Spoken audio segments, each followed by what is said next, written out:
Então vamos lá? Esse é o Giro da Bolsa, um programa semanal com as principais notícias do mercado financeiro na semana. E hoje você deve estar se perguntando, Raul, que bagunça é essa? Cadê o meu cenário? Acontece que eu tenho um evento agora em Juiz de Fora, então eu tô aqui pronto para ir para palestra, tô atrasado, mas vocês sabem que eu não deixo vocês sem vídeo, tô aqui para gravar o vídeo. Tô de cueca? Talvez, mas tô aqui para gravar o vídeo. Então, para quem não conhece, o Giro da Bolsa é um programa que eu faço toda semana e ele reúne um compilado das principais notícias que a gente teve no mercado financeiro na semana inteira aí. E hoje o programa tá incrível, apesar de eu estar sentindo falta dos meus companheiros aí, né? A gente vai começar aqui com o Ibovespa, que é o nosso índice aqui brasileiro, e ele fechou a semana valendo 129.893 pontos aí, com 0,46% de queda. E aqui você confere cada um dos indicadores que a gente teve na semana. O IFIX, por exemplo, que é o índice de fundos imobiliários, ele fechou a semana com 1,65% de queda. O S&P 500 com 0,88% de queda, que é o índice das 500 maiores empresas dos Estados Unidos. Nasdaq aqui, 0,07%. Raul, Nasdaq subindo e S&P 500 caindo. O que está acontecendo? Que rolo é esse? É que o Nasdaq ali, ele tem empresas mais do setor de tecnologia, então tem um pouquinho de descorrelação nesse caso, né? O dólar com alta de 0,74%,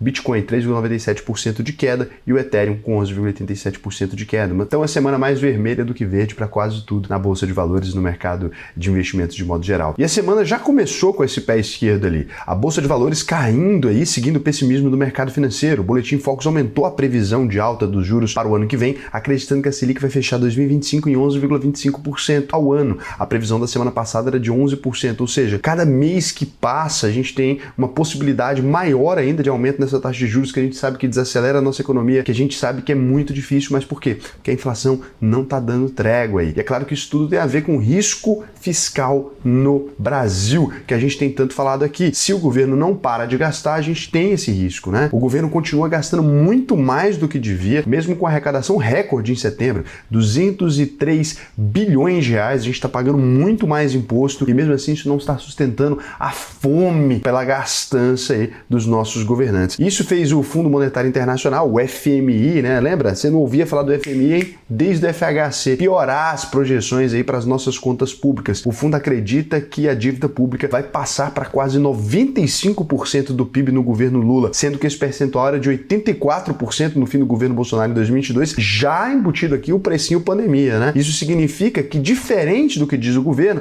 a gente só vai ter superávit primário lá em 2027. Lembrando que o resultado primário é a arrecadação do governo menos os gastos do governo, sem considerar os juros da dívida pública. Quando a gente compara, né, um país com uma família, etc., a gente não pode fazer essa comparação de maneira livre, porque nenhuma família consegue ali criar dinheiro, nenhuma família consegue aumentar os impostos, etc., ou o próprio salário, né? Mas se a gente olhar isso aqui em miúdos, o que quer dizer, né? O governo tem uma arrecadação X, ele está gastando X mais alguma coisa, então X mais Y. E é aqui que está o problema. Se ele arrecada X e gasta X mais Y, significa que ou ele precisa subir a arrecadação dele do outro lado, e muitas vezes esse gasto aqui, dizem, né, os keynesianos aí, esse gasto aqui poderia fazer ele aumentar essa arrecadação, mas em determinado ponto, se ele acelera esse processo e não dá tempo dessa expectativa dele se materializar, que é o que acontece na maioria dos casos cá entre nós, o que acontece aqui é que a gente vai começar a ter uma economia ruindo, uma economia totalmente dependente de dinheiro externo, cada vez mais endividada. A gente sabe que hoje boa parte do PIB brasileiro já é gasto para pagar a dívida. Eles não estão melhorando isso aqui, porque se a gente mexe na taxa de juros, a gente mexe no custo da dívida, a gente deixa tudo isso muito pior e o governo pode estar levando a gente para um cenário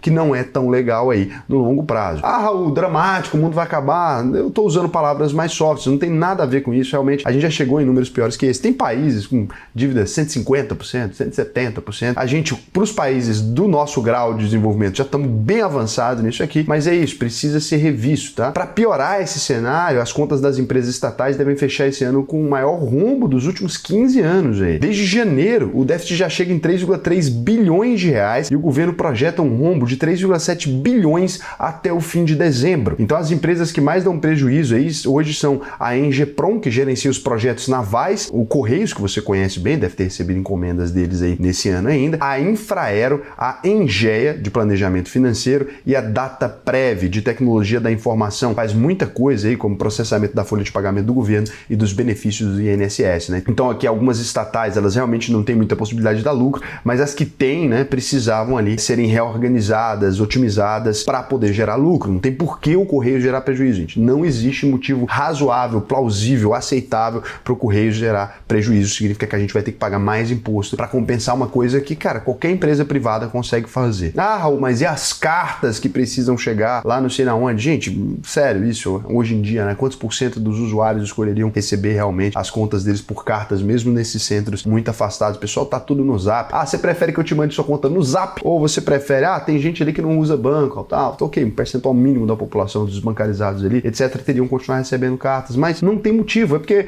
assim, sempre que vão justificar essa palhaçada dos Correios, as pessoas vão dizer assim, ai, mas uma empresa privada jamais entregaria cartas em Piraporinha. Gente, pelo amor de Deus, né?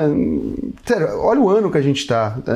Me ajuda, tá? E mesmo que fosse uma concessão com essa obrigação. Então, e o problema disso tudo aí é que mais gastos do governo, mais gastança, significa mais inflação que já começou a sair do controle. O IPCA 15, considerado a prévia da inflação oficial do Brasil, subiu mais que o esperado. Veio aí 0,54% em outubro e bateu 4,47% nos últimos 12 meses. E por quê, né? O grande vilão dessa vez aqui agora é a tal da conta de luz. A gente estava na pior faixa de preço da bandeira vermelha por conta das secas que afetaram os reservatórios de quase todo o Brasil. E só agora, né, a ANEEL vai reduzir para a bandeira amarela. Para você ter uma ideia, esse reajuste na conta de luz em outubro foi responsável por quase 40% da alta do IPCA 15. Então foi quase tudo. Então o aumento na conta de luz foi realmente muito sério aqui pra gente, né? E claro que mais inflação significa juros ainda mais altos, o que é uma preocupação do mercado. Um diretor do Banco Central, ele disse nessa semana que a inflação tem tudo para estourar a meta de 3% em 2025, e o presidente do Banco Central, Roberto Campos Neto, aí falou que se não tiver um choque fiscal, os juros não vão cair. Do lado do governo, o ministro da Fazenda, Fernando Andrade,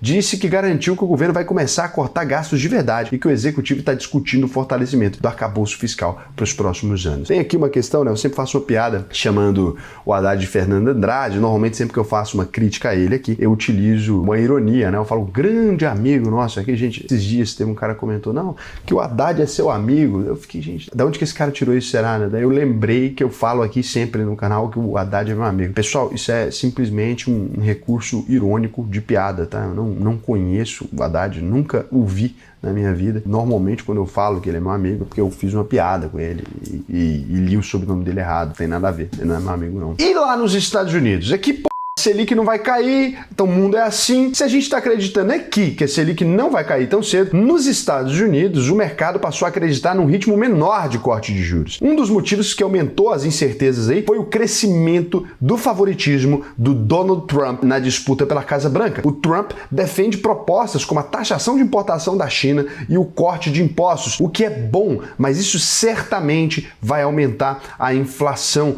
por lá. Com o Trump subindo nas pesquisas, os juros futuros subiram aqui no Brasil, puxados pela taxa de títulos públicos americanos, que passaram dos 4% ao ano, o que para eles é um juro extremamente considerável, né? E o resultado disso tudo é que o Banco Central americano pode ser mais cauteloso e segurar um pouco mais a queda dos juros por lá, o que certamente, né, tem efeitos no mundo todo. Quem passou a faca nos juros aí foi a China, que reduziu em 0,25 ponto percentual para 3,10% ao ano aí. Isso faz parte aí de um pacote de medidas do governo chinês para estimular a economia, que ainda se recupera totalmente com destaque negativo para o setor imobiliário. E quem tem tudo a ver com essa baguncinha, com essa coisa toda, com essas novas dinâmicas mundiais, é ele, o ouro. Por que, Raul? O que o ouro tem a ver com isso? O ouro tá onde nessa história? O que acontece é que quanto mais os mercados ficam instáveis, maior é a incerteza diante do futuro. Quanto maior é a incerteza diante do futuro, mais os países aumentam as suas reservas de ouro, mais os investidores institucionais, as baleionas, mais eles aumentam também o ouro no portfólio deles, né? O metal bateu mais um recorde histórico nessa semana, passando de 2.750 dólares a onça Troy. Como o dólar subiu aí a R$ 5,70 na semana, isso significa que pela primeira vez na história, 1 grama de ouro passou a valer agora mais de R$500. Eu falei lá atrás, né, sobre o ouro. Para quem foi aluno do UVP, você já conhece o efeito protetivo do ouro. É uma das aulas iniciais. E o seguinte, se você, né, quer se preparar, quer estar preparado para tudo, você que não... Raul, eu cuido de R$100 mil, eu cuido de R$50 mil, né? Eu tenho pouco dinheiro, ou eu cuido de 10 milhões, ou de 20 milhões, de 15 milhões, de 100 milhões. Eu quero estar preparado para qualquer momento da história. Eu quero saber o que eu preciso fazer com o meu dinheiro baseado no que a gente está vivendo. É exatamente esse o compromisso da UVP. E se você quiser aprender a investir comigo, o que eu vou te recomendar é que você acesse aí agora, tá? www.auvp.com.br. Poxa, turma aí de outubro, a turma mais tranquila de todos para você participar, né? Vai começar em novembro ali. Já a ultimazinha turma do ano, muito mais vazia que as demais turmas. Pessoal, agora só quer saber de carnaval e etc. E você vai aprender a investir comigo. Vai ter acesso a uma plataforma exclusiva de investimentos ali, com diferença nas taxas, sem spread, não te cobra, não empurra produto em você. É uma plataforma completamente diferente da plataforma da UVP Capital. Vai ter acesso ao nosso cartão de crédito também. Incrível, né? Da UVP. Vários alunos aí já receberam seus cartões, então a gente tem ali vários benefícios associados a ele. Então é um ecossistema completo. Eu não só te ensino a investir, como te dou acesso à minha plataforma de investimentos. A gente tem ali plantões de dúvida ao vivo, a gente discute economia, a gente discute todas essas coisas. Então é realmente a maior comunidade de investidores do Brasil também, mais de 30 mil membros ativos lá na nossa comunidade. Então assim, sério, vem fazer parte disso. Entra aí na uvp.com.br. Vai ser um prazer para mim te ensinar a investir. E lembrando, se você não aprender a investir depois que você concluir a UVP, emitiu o seu certificado, você emite o certificado, faz tudo, você pode receber 100% do seu dinheiro de volta. E é só você falar. Fala assim, ó, Raul, cara, não funcionou pra mim, você tá sendo, sacana, não foi aquilo que você me prometeu, etc. Pronto, tá devolvido. Eu não quero ficar com o seu dinheiro se eu não for realmente te ajudar, se eu não mudar a sua vida mesmo. Se foi só uma coisa que não serviu pra nada, pra que eu vou querer seu dinheiro?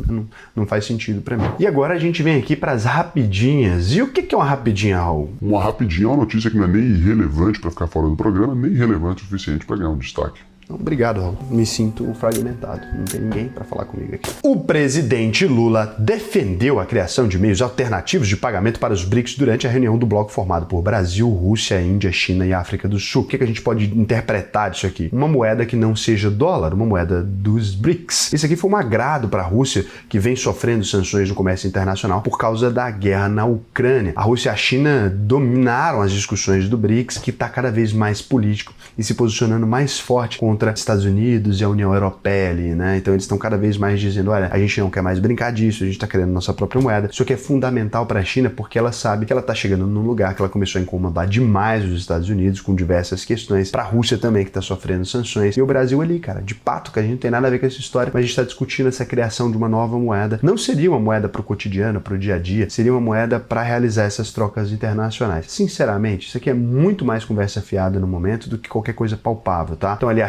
China, né, e a Rússia fazendo pressões com relação aos Estados Unidos, resolvendo os próprios conflitos, e o Brasil está incentivando a criação dessa moeda. Lá atrás, no governo Paulo Guedes, a gente falava de uma moeda do Mercosul, aqui agora a gente fala dessa moeda. Essas coisas dificilmente caminham muito bem, né? Seria uma moeda com dificuldades muito claras ali. São países que têm uma economia um pouco mais complexa do que os países ali da União Europeia, do que os Estados Unidos. Saindo desse cenário tudo, a gente chega aqui na Vale. A Vale surpreendeu os analistas com um bom resultado no terceiro trimestre de 2024. O lucro de 2,4 bilhões de dólares foi 15% menor na comparação com o mesmo período do ano passado, mas era esperado um balanço bem pior, principalmente por conta da fraca demanda por minério de ferro no mercado internacional. A China é nossa principal cliente. Se o mercado não está aquecido por lá, não está aquecido por aqui. 1,16% de alta aí nas ações de Vale a R$ 61,73. Aqui a gente tem outra surpresa também. A gente está falando de manchete, tá? Olha só, a Uzi Minas deu a volta por cima e lucrou 185 milhões de reais no terceiro trimestre, revertendo um prejuízo de 165 milhões de reais na base anual. Um destaque para a melhora do resultado operacional aí, que animou os investidores e melhorou as projeções do quarto trimestre. É interessantíssimo o resultado da Uzi Minas, 7,27% de alta a R$ 6,64. As ações da IRB chegaram a subir quase 15% depois da divulgação mensal do resultado de agosto. A seguradora lucrou aí 29 milhões de reais no mês, 65% a mais do que o resultado do ano passado, mas depois as ações começaram a cair aí, R$ 41,35, fechamento com 0,86% de queda. E a semana foi de queda de braço para as duas maiores farmacêuticas do Brasil. A AMS, grande fabricante de xaropes, aí já tomei muito xaropinho da AMS, apresentou uma proposta de fusão que fez as ações da Hypera aí dispararem na bolsa, mas depois a Hypera disse que não tem nenhum interesse no negócio e criticou a concorrente por subestimar o valor da empresa. E aí a Hypera Pharma subiu 23,53% a R$ 26,20. A fabricante de carros elétricos, a Tesla, disparou no Nasdaq depois de lucrar 2,2 bilhões de dólares no terceiro trimestre, com alta de 17% na base anual, e projetar um crescimento de 20% nas vendas para o ano que vem, para ela que vinha sofrendo. E a Bolsa de Valores ganhou um novo ETF de renda fixa estrangeira, e com um ticker bem sugestivo, chama de boa 11, né, porque renda fixa e tal, segue o índice de debêntures CWB lá nos Estados Unidos, que podem ser convertidas em ações. São 280 empresas no total, de setores como finanças, saúde e transportes. Raul, é um bom ETF? Olha, é um bom ETF. Se você não investe globalmente, se você não tem condições de comprar CWB, né, ou seja, se você é aluno da UVP, pode comprar CWB pela nossa plataforma mesmo, Se você não tem também acesso a uma conta Avenue, Interactive Brokers, etc., pode ser uma boa forma de você se expor a essas debêntures, né? A gente vê aqui agora com o calendário de dividendos, tem alguns dividendozinhos aí, pode ver como é que tá, E aqui pra gente fechar a semana, né? Fechar o programa aqui com notícias realmente relevantes. Eu sei que você tá me vendo, você não tem como dar seu like, não tem como fazer nada, você é um cretino, né? Porque você assiste de longe e aí não deixa like, aí eu não engajo, né? Situação triste. Aí você não clica pra me hypar, porque no comecinho do vídeo aparece ali o botão e eu fico nessa tristeza. Mas eu vou falar as notícias relevantes pra você ainda mesmo. Ainda que você não as mereça, tá? Depois de fechar um acordo bilionário aí com a Fórmula 1, a Louis Vuitton quer comprar um time de futebol da França. O grupo vai se juntar com a Red Bull para comprar ações do Paris Futebol Clube, que está na segunda divisão do campeonato francês. Em breve veremos os uniformes mais lindos, certamente, da segunda divisão do campeonato francês, com blogueiras usando ele amarradinho, caminhando pelas ruas de Roma e Paris, e aquela coisa toda. É isso. Eu não vou torcer para isso aí não, porque eu torço pro maior do Brasil, o grande Vila Nova, que perdeu de 3-0 para o Avaí ontem. E depois vocês não sabem porque eu não gosto de futebol. Toda vez que eu tento me engajar no futebol, nos últimos episódios aqui, eu fiquei na zoeira e tal, e aí eu tô começando a olhar a tabela. Olha, é revoltante a história desse país. Eu vou patrocinar o Vila, eu vou gastar meu dinheiro todo com isso. Eu não aguento mais, tô brincando. Não vou ficar com meu dinheiro pra mim.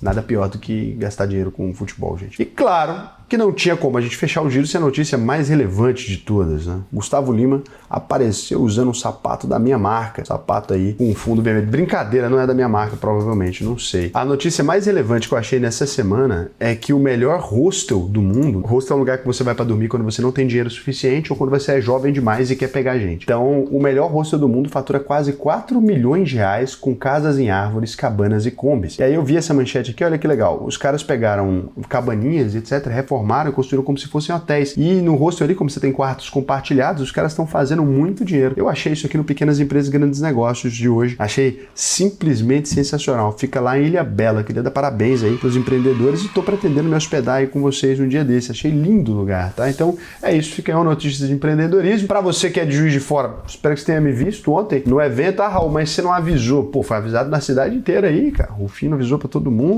Pessoal de Juiz de Fora, muito obrigado aí. E agora eu me vou palestrar, tá no horário. Eu acabei de mandar os slides, inclusive. Um beijo pra vocês. Olha, gente, se puder se inscrever no canal aí, comentar pra engajar, né? Comenta aí qualquer coisa, comenta franjinha, que eu tô de franjinha aqui, comenta qualquer coisa aí pra dar aquela engajada. A gente tá precisando fazer o giro dar aquela crescida, né? É importante.